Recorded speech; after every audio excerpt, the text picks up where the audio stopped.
festive night at Centennial Stadium last night. Yes, festive and colorful. For one team anyway. Yes, exactly. Well, pride can always be a powerful motivator, especially in sport. So some members of the Lambrick Park senior boys soccer team were walking around with puffed chests today.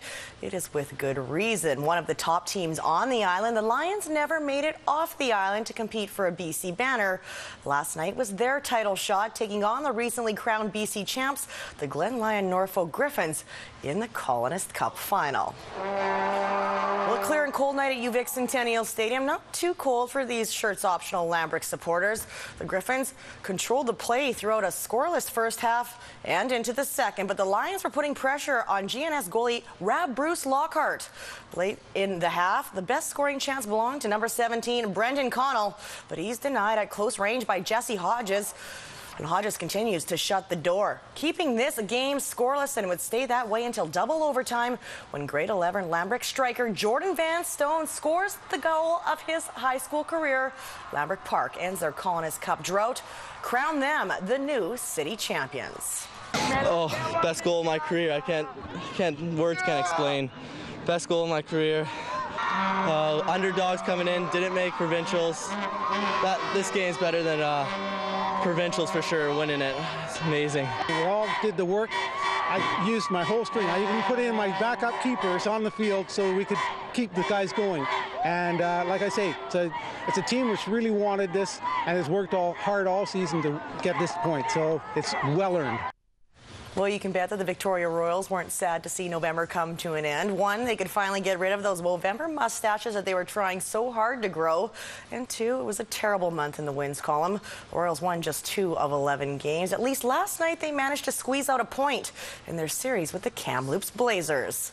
And there's no shortage of offense in this one. Both sides struck for 4 goals in the first 40 minutes. Third period, Blazers break the stalemate due to some sloppy work down low by the Royals captain Hayden Rintoul. In a bit of a giving mood.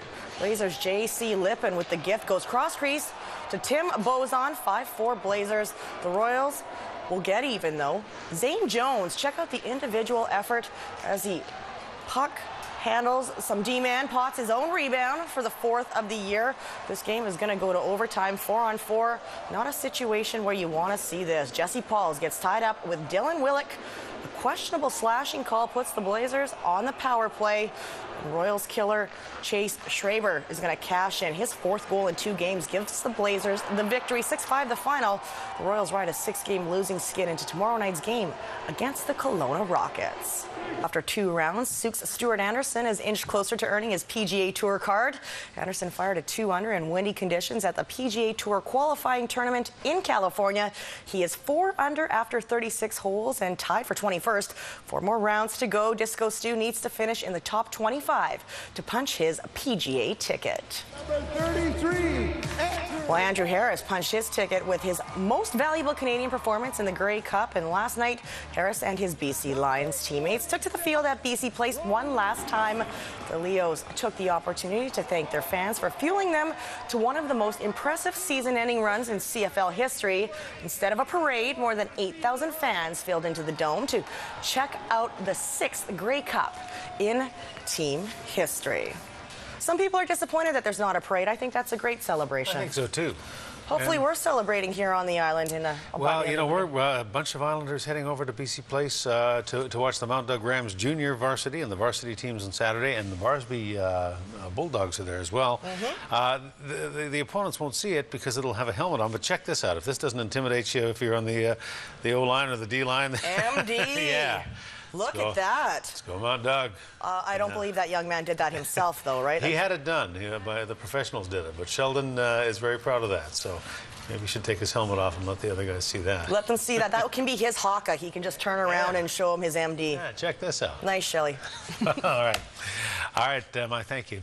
All right, time for sports. Myra's here. Mai. Well, Hudson, it's only December 1st, but with December comes the Christmas break countdown in the BCHL. And the Nanaimo Clippers have 8 games left to play before taking some time off for the holidays. And getting on a bit of a roll is tops on their wish list. And a busy weekend. 3 games and 3 nights starts with a stop at the Big Stick in Duncan tomorrow.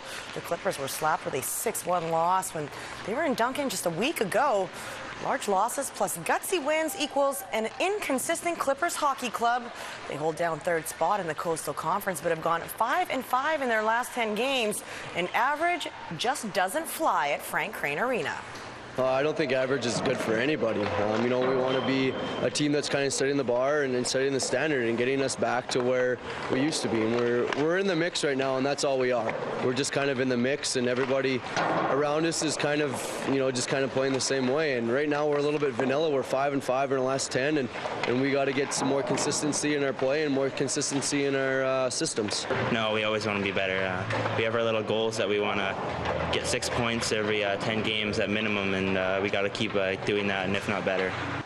16-year-old Brennan Taylor has made an impression on the Clippers coaching staff, spending time on the first and fourth line and contributing on the score sheet.